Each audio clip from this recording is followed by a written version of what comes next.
Hey guys, it's Rush. In this video today, I'll be covering the changes to Ken in Season 3 of City of the Wolves. I'll also be covering the battle updates as well. There are a few system changes in Season 3. This is a great time to pick up City of the Wolves. Not only do SNK have a lot of great deals on the game itself, but there's a lot of controversy around Street Fighter 6 at the moment about the gameplay and lack of system changes. I know the art style of City of the Wolves isn't for everybody. I know that the gameplay and system itself is a little more difficult, but it's a lot more fun in my opinion. There's just not enough people playing the game at the moment, especially in EU. Anyways, let's get into these system changes in City of the Wolves Season 3. So the first change is to Wild Punish. If you landed a Wild Punish, that attack only received a 10% damage increase. This has been changed to 20, so this is in line now with Counter Hit.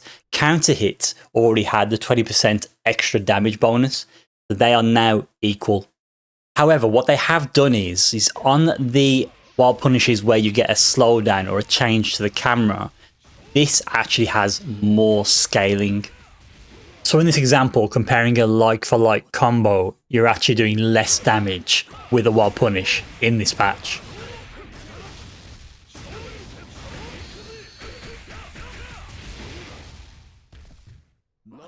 With the next change, when you do a Rev Art, this is an EX move. If you cancel one into another one, that's called a Rev XL. They've actually changed the way the scaling works on Rev XL in regards to Rev Gauge.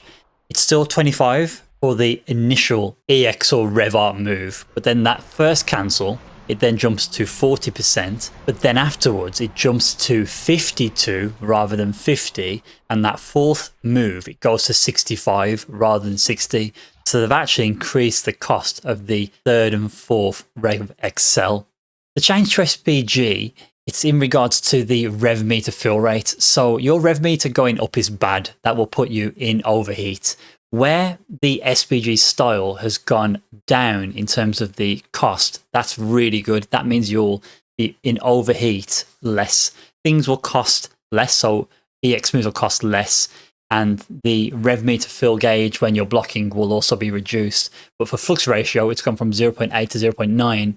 For final ratio, it's gone from 0.7 to 1. Final ratio has been hit the hardest with this, so that means your rev meter will fill quicker if you go for final ratio.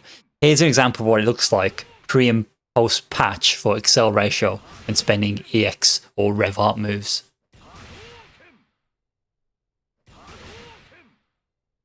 And the final battle adjustment change is when you're playing online matches, you can no longer taunt your opponent during winning a round. So when you win a round in a match, you can no longer taunt the opponent. A minor change, but they've added that in there for awareness.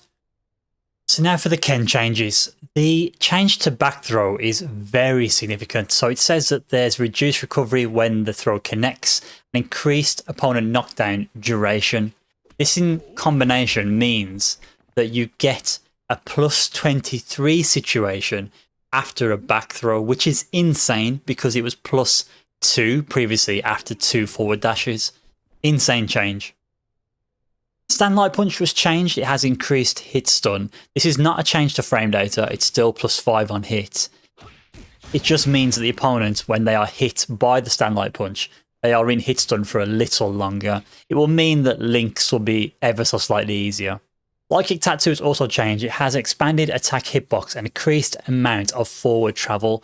I haven't noticed any difference. I did a test pre-patch by whiffing stand heavy kick. Whiffing it 3 times and doing light tatsu, it whiffs, but if you whiff it 4 times, it then reaches. It functions in the exact same way, doing that same spacing setup. There's no change at all. Outside of that, from what I can see, it functions in the exact same way. I can't tell any difference. Heavy kick tatsu was also changed. So now, if you land 3 hits of heavy kick tatsu, it will combo into a 7-frame startup, special or super. So mid-screen, you can do heavy kick tatsu into EX DP. You can also go into his punch super because that 7-frame startup, that will also work. So heavy kick tatsu, you're no longer limited to just the corner when it comes to follow-ups. Ken's EX or Rev Art Tatsu has been changed. His grounded one. And the change to this is very significant. So yes, he does get a ground bounce, but the damage distribution is the main thing. So now with the hits, you look at this.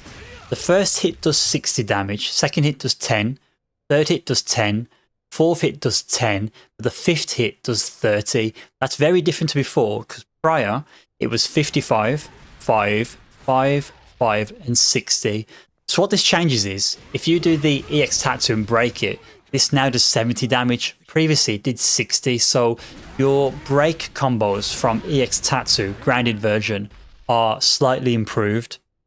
The overall damage of the EX Tattoo is now 120, which is lower to pre-patch, which was 130. However, because of the ground bounce, meterless, it's still more damage. You now do 172 if you follow up with a light punch DP. The thing is, it doesn't just end there.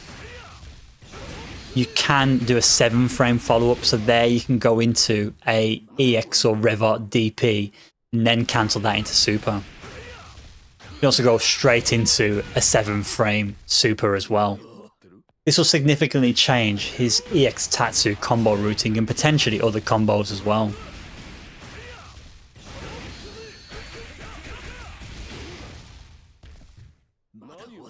And the final two changes are to cross-up tattoo. The light tattoo now, if you do a cross-up, it now does 50 from 30 damage.